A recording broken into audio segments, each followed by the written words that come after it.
안녕하세요. 오디션 팀의 오늘 하루 바닥 청소를 담당한 김서연. I 80% 변화민.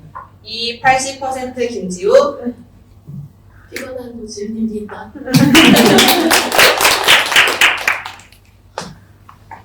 저희 팀은 역사와 문화, 분단, 통일을 바탕으로 자신이 인상 깊게 보았던 곳을 하나씩 소개해 보도록 하겠습니다. 우선 저는 박물관 섬이 가장 인상 깊은 장소였습니다. 박물관 섬은 5개의 박물관이 모여 있고 슈프레강 북쪽 그 지역에 위치해 있습니다. 또한 1999년 유네스코 세계유산에도 등재되었습니다. 5개의 박물관을 소개하자면 구국립박물미술관, 알테스 박물관, 페르가몬 박물관, 노이에스 박물관, 롯데 박물관으로 박물관 섬을 구성하고 있습니다.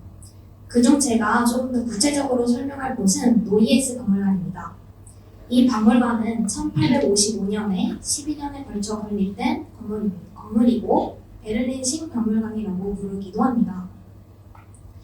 박물관 내부 벽화 작업은 역사화가였던 비렐름 폰 카울바흐와 도맡아서 이 벽화 작품을 했습니다. 역사적 사건으로는 이 박물관은 제2차 세계대전을 발발하면서 위기를 맞았었습니다. 폭격으로 건물의 3분의 2가 부서지고 서한 유리창이 없을 만큼 수십 년 동안 방치되었던 장소이기도 합니다. 하지만 1990년 서독과 동독이 통일된 뒤 정부는 박물관선 복원의 작업에 돌입했습니다. 독일의 역사가 담긴 건축물과 기념을 보존하고 관리해야 한다는 취지가 있었기 때문입니다. 저도 이에 동의하는 입장입니다. 우리나라 역사는 오래전이라도 기억되어야 하고 보존되지 않으면 우리는 그 역사를 잊을 수도 있기 때문입니다. 다음으로 문화 부분에서 가장 인상 깊었던 작품은 이집트 여왕 흉성인 네파르티티입니다. 평소 이집트 역사와 문화에 관심이 많던 저는 아무래도 그 작품에 가장 눈이 가게 되었습니다. 네페르티티는 18왕조의 아케나론의 왕의 부인이며 이집트의 왕비였습니다. 네페르티티의 의미는 고대 이집트어로 미녀가 왔다로 그녀의 외모가 출중했던 것도 알 수 있습니다. 이 작품이 대단한 걸작으로 남아있을 수 있던 가장 큰 이유는 아케나톤 이전의 이집트의 미술은 상당히 현실적인 흐름이었던 것과 달리 아마르나 실에 돌아오면서 사실주의적인 미술로 바뀌었기 때문입니다. 이런 걸작을 직접 눈으로 봐서 매우 영광이었고 다음 기회에는 더 자세히 하나하나 탐구해보고 싶다는 생각이 들었습니다. 이로 또 배경 지식이 추가된다는 생각이 들어 뿌듯하기도 했습니다. 또한 박물관 섬을 계기로 또 다른 박물관에 가보고 싶다는 생각이 들었습니다. 일단은 앞서 말씀드렸던 것과 같이 이제 저희는 유럽의 문화와 역사라는 주제를 선택했는데요. 저는 이 주제를 듣고 대한민국과 공통점을 가진 장소는 없을까 하고 찾아본 장소 중에 가장 눈에 띈 곳이 이스트사이드 갤러리입니다. 이스트사이드 갤러리는 독일의 분단을 상징한 베를린 정벽으로 이루어져 있는데요. 이 베를린 장벽은 동독과 서독을 나누는 옛날 독일 사람들이 넘어올 수 없는 가장 큰 벽이었습니다. 저는 이 사실을 듣고 대한민국의 38선이 떠올랐습니다. 지금의 독일 베를린 장벽은 독일 사람들에게는 당시의 독일 사람들의 염원과 의지를 예술로서 보여주고 있어 당시 독일 사람들의 통일에 대한 갈망과 의지를 엿볼 수 있습니다. 지금의 38선은 우리에게 옛날 독일의 베를린 장벽과 같이 넘지 못하는 가장 큰 벽이라고 생각합니다. 하지만 베를린을 다녀온 우리가 38선도 차가운 거부가 있는 철조망이 아니라 따뜻한 미래가 있는 장소가 될 수 있지 않을까 싶습니다. 그래서 이스트사이드 갤러리를 다녀옴으로써 예술과 역사가 공존하는 아름다운 모습을 보며 우리나라가 통일되는 모습을 그려볼 수 있는 좋은 경험이었다고 생각합니다. 이 좋은 경험을 여러분들과 함께하여 매우 기쁘고 이 경험들을 토대로 미래를 향해 나아간다면 우리나라 역사에 통일에 다가갈 수 있는 계기가 될 수 있을 거라고 생각합니다. 그리고 저는 이스트사이드 갤러리를 보면서 이제 통일의 기쁨에 대한 작품보다는 저는 분단과 아픔을 상징하는 그림이 더 눈에 띄었는데요. 저희가 이 경험을 함으로써 이스트사이드 갤러리와는 다르게 저희도 38선의 희망과 통일의 기쁨을 상징할 수 있는 그런 그림을 넣을 수 있는 사람이 될 수 있을 거라고 충분히 생각하기 때문에 여러분 포기하지 말고 다 같이 잘 살아봅시다. 감사합니다. 네, 저는 9박 11일 동안 세 나라의 역사와 문화를 배우면서 잊을 수 없는 경험이 되었는데 먼저 이 연수를 계획해 주시고 인설해 주신 모든 선생님들께 감사드립니다. 박수!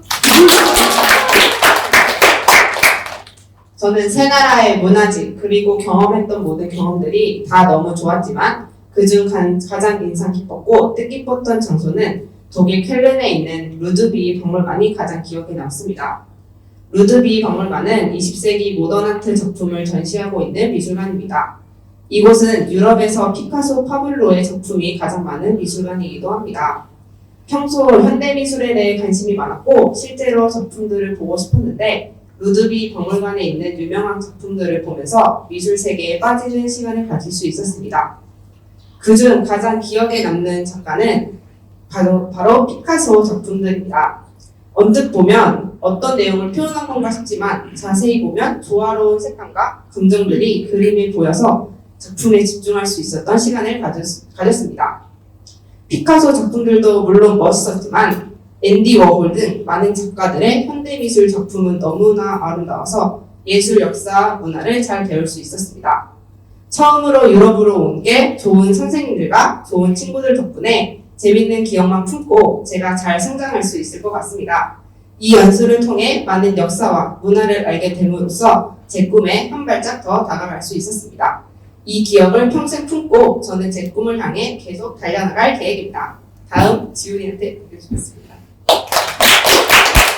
점점 길것만 같았던 여행이 벌써 거의 마지막을 바라보고 있다는 사실이 믿기지 않는데요. 제가 이번 여행에서 가장 인상 깊게 본 장소는 브란덴부르크 문입니다. 이 문은 베를린의 파이리저 광장에 위치해 있으며 단순한 건축물이 아닌 유럽의 역사와 문화에서 중요한 위치를 차지하고 있는 상징적인 구조물이라고 생각합니다. 브란덴부르크 문은 독일과 유럽의 역사적 사건을 상징적으로 담고 있다고 생각합니다. 1806년 나폴레옹이 베를린을 점령했을 때 그는 이 문의 꼭대기에 있던 승리의 여신 빅토리아 조각상을 파리로 가져갔습니다. 그러나 1814년 나폴레옹의 패배 후 이 조각상은 다시 베를린으로 돌아왔고 이는 독일의 자주성과 승리를 기념하는 중요한 사건으로 기록되었습니다. 또한 브란덴부르크 문은 20세기 독일의 격동기를 상징하는 구조물이기도 합니다. 1933년 히틀러가 정권을 잡은 후 이 문은 마치 상징적인 장소로 사용되었습니다. 2차 세계대전 이후 베를린은 동서로 분할되었고 브란덴부르크 문은 동베를린과 서베를린의 경계에 위치하게 되었습니다. 1961년 베를린 장벽이 세워지며 이 문은 접근할 수 없는 상태가 되었고 이는 냉전의 상징이 되었습니다. 그러나 1989년 베를린 장벽이 무너지고 독일 재통이 되면서 브란덴부르크 문은 자유와 통일의 상징으로 다시 태어날 수 있었다고 생각합니다. 브란덴부르크 문 중에 단순히 멋진 구조물만 보는 게 아니라 그 뒤의 이야기를 엿볼 수 있었고 자유와 인권, 평화에 대해서도 생각해 볼 수 있었던 것이 뜻깊었던 것 같습니다. 자유와 인권, 그런 개념들은 추상적이라고 생각될 수 있지만 이런 저희가 직접 보면서 경험하고 느낄 수 있어서 더 마음에 깊이 와닿았던 것 같습니다. 감사합니다. 저희는 역사와 문화, 분단과 통일의 메인 주제를 담아 자신의 가장 인상 깊었던 장소를 정독해 보았습니다. 저희가 비록 처음에는 어색했으나 소통에서 점점 친해지고 의문점이 있으면 서로 소통하는 시간을 가지며 서로가 발전하고 성장하는 계기가 되었습니다. 이런 좋은 의미를 가진 프로그램에 참여하게 되어 좋은 추억 하나가 추가되었던 것 같습니다. 지금까지 저희의 긴 발표를 들어주셔서 감사합니다.